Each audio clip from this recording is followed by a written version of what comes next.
So despite most EMEA teams sucking butt, Vitality managed to do, I think, what's never been done before by having two 13-0s within like, what is it, a couple months of each other. What is it? On February 4th, they 13-0'd Giant X on Abyss. And then as of today, they 13-0'd Pacific on Split. And 13-0s always have a story behind them. Big things gone wrong, wasted ults, bad fundamentals, mechanics, a combination of all of them. And we're going to go through this game and figure out where it all went wrong.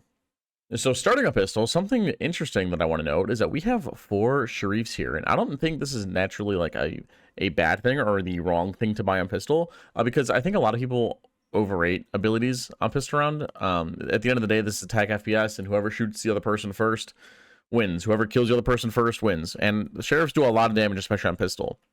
And if your entire team is running around hitting body shots, you know, the entire enemy team is usually going to be 1 HP, right? And I don't really think that's... I don't think Sheriffs are really...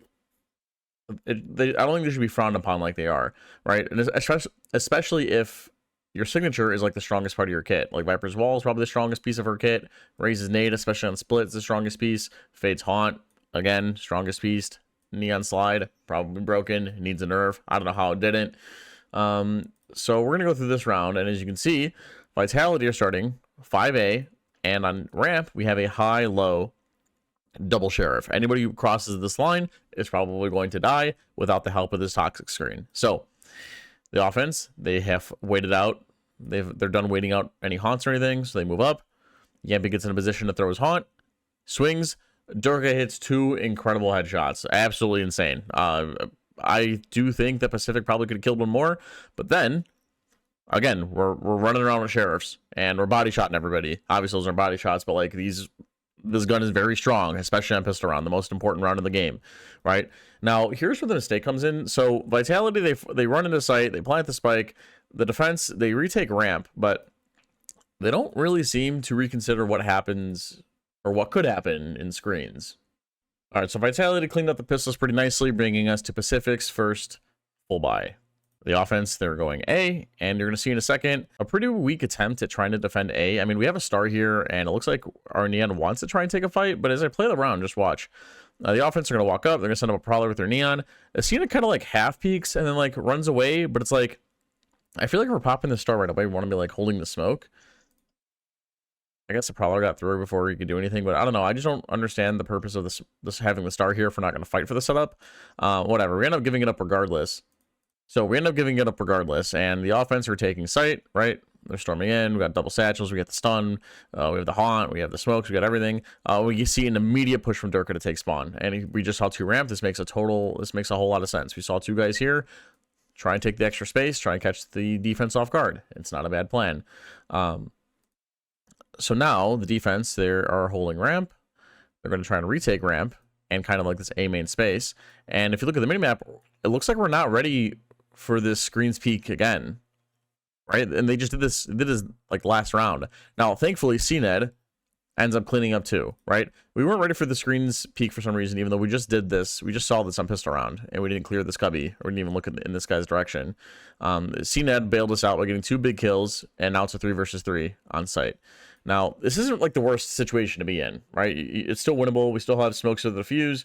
We got a whole bunch of raise utility to flush this guy out of sight, and we're going up against a guy with 1 HP and a Marshal and a couple Guardians, right? This is still really winnable, right?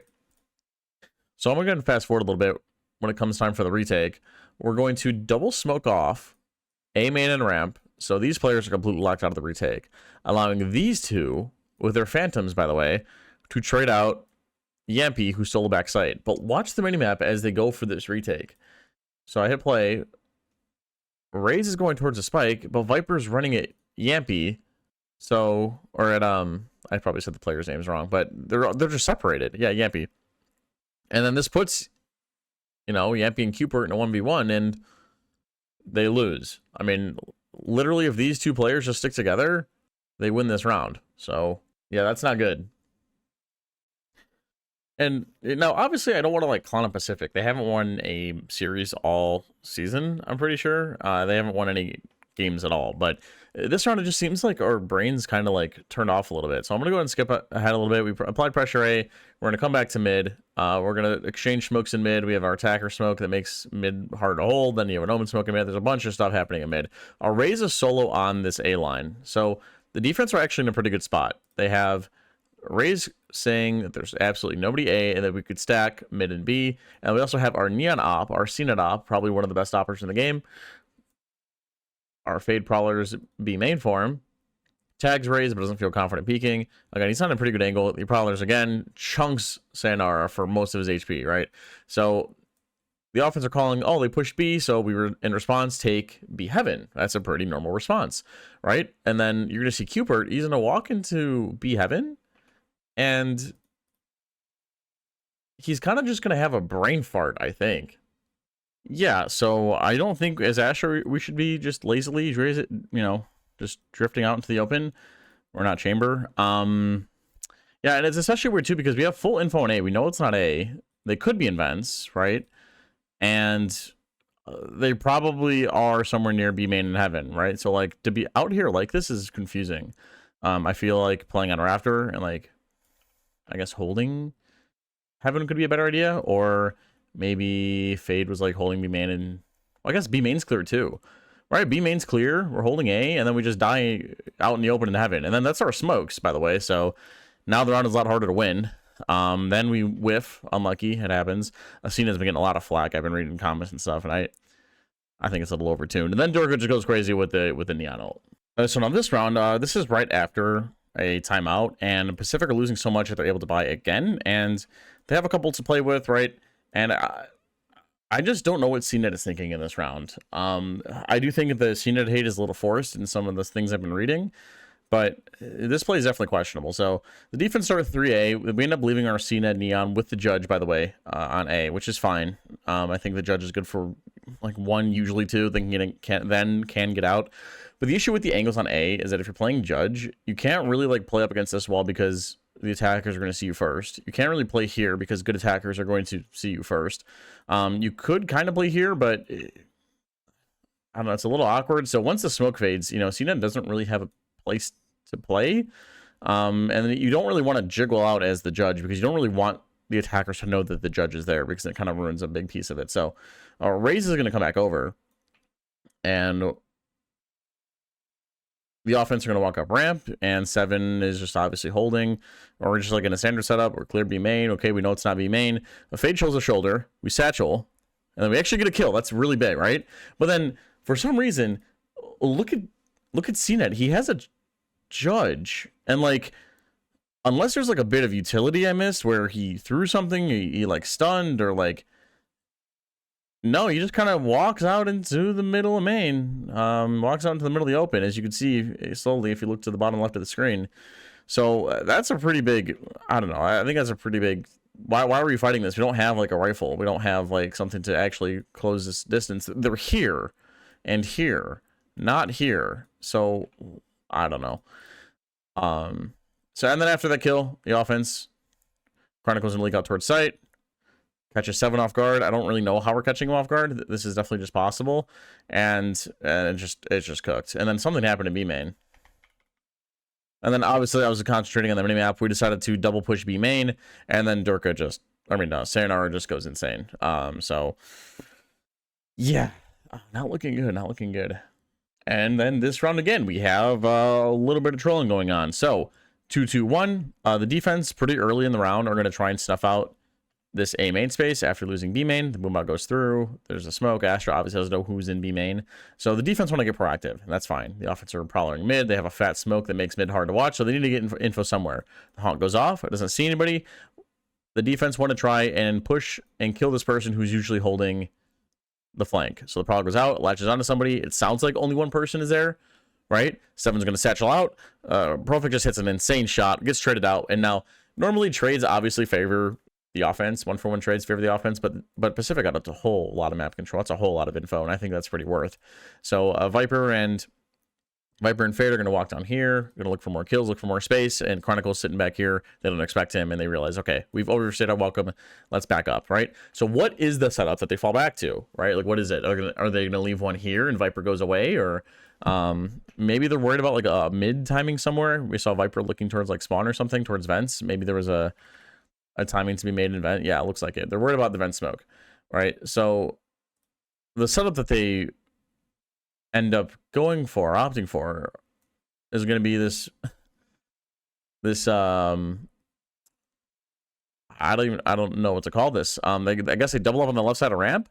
But then again, like, it's a good, like, bait setup. Maybe if someone walks up here, they'll see Viper, right? And then, like, maybe Viper gets, like, one, and then Fade gets more because they don't expect Fade to just be right here. But, like, why not just step out to the left a little bit and hold this line, right? Like, you can still get the info, and, like, if you get one and you get traded, that's fine. Again, they won't expect the Fade, but we're just letting the offense on the site for free after getting so much map control here.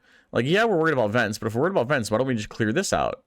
Why don't we just clear out vents? Instead, we're buddied up and we're just both playing in the same area. You know what I mean? Why didn't, like, one back out here and then, like, spot the cross or something, or like stay right here and spot the cross here while one holds vents or something? It just feels, this feels redundant, and I feel like I don't really feel like they do a whole lot here. The setup just doesn't look very proactive. Like, the two-person hold isn't very proactive. Whatever. The offense ended up taking site. It's whatever. The defense, they get ramp pretty early. They re-clear main, and we're just walking out on our own while our teammates are in spawn. One's in spawn, worried about screen. Neon is clearly worried about screen. They're worried about the screen push because this is happening. This has happened twice now in 6 rounds where they've walked up screen and just not expected it, right? So now, obviously, Fade's holding the A main smoke, but we're just walking out of A main all by yourselves while 1 HP. Don't you want to, like, trade your teammate? Don't you want to, I don't know. And Raze pops a rocket, and then everybody's just grouped up in spawn. It's just a bad time. We're just not on the same page together. I don't really get it. Even Vitality too at times, like that. He's just completely exposed to heaven, and I guess we didn't really see 2 spawns, so he's worried about A main. But why are we just holding out in the middle of the open? Whatever. It ends up being a 2v2. How do we play out the 2 versus 2? We have Neon ult. We still have a slide. We could slide across. We just run at them. We just run at Vitality. We don't use our slide. We don't use our anything. We don't use anything. We just run at Vitality, and then it turns into a 1v1, and Vitality win it. I'm pretty sure I'm not missing anything. We just run out of, like, maybe we drop back as soon as we get that kill to join our Neon so we can trade them, or Neon could, like, slide across his gap to clear close or clear elbow, but instead we just dive bomb. Well, why don't we slide out here so that we can get info and, like, oh, they're both elbow, and then we can, like, work together to win this round. I don't know. Now, when you get 13-0'd, that means a lot of things. One of which being that you did not use your ult correctly, because these abilities are broken, and they're usually good for 1 round if you have good setups around them. And spoiler alert, Pacific didn't have good setups around them at all. So, and you're going to see that they use a lot of their ults. This round is going to be Viper ult, and then later is going to be Raze ult on ecos, like when they have bad weaponry to support these abilities. And when you use your ult on ecos, it's really hard to convert. Like, in this setup, we have solo Asher holding A Viper, spoiler alert, is about to ult mid, and then we have 3 and B, right? So if we have such, like, an anchoring presence in mid, right, we're going to see the Viper ult spread out. We're going to have a little setup in B main where we decide to fight after we place a star. The Prowler finds a tag. We suck, we nade, and we just run. We run a Vitality. Like, maybe we're frustrated. Maybe, I don't know. This is their map pick. Surely we have, like, a setup around the Viper ult. No? I mean, that's not how you use ultimates. Right? And now, it's one thing to make mistakes, like, on your own, like, individual, like, mistakes. But it's another thing to make mistakes and, like, they mess up your teammates. Right? So this round, we have a 3-person stack on A. We prowler through A. So the offense Prowler B, they take B main, and the defense want to get proactive in A main. They know somebody's usually holding back here. They tried 1-for-1 on Chronicle. Ninja gets stunned. They swing, Durga gets whatever, they go up a player. That I don't really have a problem with. I think that's just, I don't know, going for a fight and then just getting traded out. They lost their fights. Unlucky. I don't think this is that big of a deal. The problem that I have about this round is that when eventually the offense decided to go split B, we Prowler up B main. Keep in mind, CNet has an op, right? So he's holding this line. He's holding this line. Durga's going to bait it out. He goes for the stun, and then he goes for a repeak again. CNet goes for a repeak, so it makes you question, right? Like, do we want to smoke that? Right? And then on top of that, we have a mid-sight smoke here, a mid-sight star. Keep in mind, our Neon is opping. He has an op, and that's it. He has no other weapon. He has his overdrive, sure, but when we're smoking off when we're placing our oppers inside of a smoke, what is CNet supposed to do in here? And then on top of that, he gets seized, right? So like, I'm pretty sure CNet would have been good for one had he not, gotten smoked off, right? And then Vitality, they end up, they're splitting B through heaven, and Alarante's, he's waiting for it. He gets one. CNet ults, but he doesn't really know where to go. And then with 8 seconds left, by the way, we lose the site. I mean, granted, we were supposed to lose the site anyway, but 2 versus 4. But it's just, I don't know. I don't know. Astra smokes, but CNet didn't want it. It's like then we're smoking on site when CNet probably didn't want it. We're just on we're on different pages. And I'm not gonna lie, I'm trying to show you guys like everything that went wrong this game, and I probably missed some, or I missed something, but their setups just don't make sense. They're starting in a 2-1-2. They got 2 people. They're gonna fight for B main in a minute, right? And they eventually win the fight. They have like this Astra one-way or whatever that helps you hold B main. But eventually, what's gonna happen is Raze is gonna get into this cubby, and Cuber's gonna leave, right? With Viper soloing mid, I guess, doubling mid, all right, but. They know Raze is in here, right? She gets tagged by the Prowler. And you're going to see Cooper just walk away. Like, why are we not, like, baiting for the Raze or, like, playing off of the Raze or, like, have anything set up so that Raze isn't going to, like, Seven's not going to get absolutely dookied on when the offense come back over, right? The Prowler latches on. The offense is like, oh, there's a guy in here. Let's go kill him. Okay. Well, then Cooper just walks away while we see nothing mid. And I'm going to assume nothing A, because nobody's holding ramp or anything. Right? Like, I'm not delusional. Like, we see nothing A. We see nothing mid. Why are we leaving B? And our Raze is just, good luck. Hey, good luck. Absolutely just dookied on. Like, absolutely. Like, no hesitation. And, I hate to dog on CNet too, but he did have he had a string of rounds where, like, he just didn't play so hot. He ends up getting a kill holding A, right? Now it's basically him versus 3 Vitality members, and time is running low. So, like, the pressure is on the offense to, like, go, right? So, CNet's going to be posted on the angle. He whiffs. Unlucky. He stuns to force them back. He almost gets caught in the C's.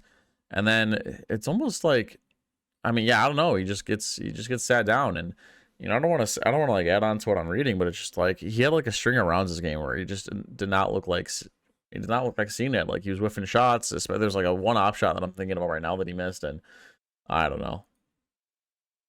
Now, at the time of me recording this 13-0 just happened, and I'm not really used to making on-the-fly breakdowns like this, where I kind of critique teams on, where things went wrong, or what went wrong, or who went wrong, and why went wrong. So if I'm being too harsh or being too hindsight, like, I appreciate all feedback down in the comments. Again, this is like my first take, and again, all feedback is appreciated. Now, if I'm being too critical, like I said, just please tell me. Now, this round, Pacific actually have, like, a really cool play in store. Like, I think this is so sick. They're going to start with 3 people in mid, and you're going to see that Raze and Fade have, like, a nade C's lineup. They wait for a second, people get in position. They stun, nade C's. Obviously doesn't catch anybody, but the cool part is that from on top of this box, a 7 can see over the top of this Astra smoke and actually gets one. And then, okay, they got their kill, right? It's time to leave. Neon can run away. Maybe CNet could, like, throw up his fast lane and, like, they can get out, or 7 still has a satchel, right? He can get out, right? We don't want to get traded, right? That'd be the worst thing in the world. So now, this is my friend Gizmo. Aww. And he's being very lonely. So now I need to love on him. So, like I said, nade, satchel, we end up getting our kill. But the issue I have with this is, like, after we get this kill, we don't leave, right? We decide to if our objective is to leave, right? Why are we boombotting, right? Wouldn't it make sense? Like if our objective is to like get out, why don't we just get out, right? So then we get traded there. So like that entire play that they just had was almost for nothing, right? And then obviously I needed to show you guys how this whole thing closes out. So long story short, Valorant happened, and eventually the offense ended up going A. 4-person going A. Neon's pushed all the way through B's and market, spots that nobody's B, so obviously the defense are expecting that it's A, whatever. Again, the issue that I have with this setup is that nobody stays in main. So this happens in ranked all the time. We'll hit A on split, everybody goes on site, everybody stays in this little box and stays grouped up, and then nobody actually holds map control. There's really no true crossfire or good crossfires being held, and it just turns into slop. And as you can see, as I'm yapping to you, Pacific are getting their assholes torn apart. Now, if you want to see another 13-0 that might have been even worse than this, check out this video right here. Yeah, these guys got absolutely dookied on. Unlucky.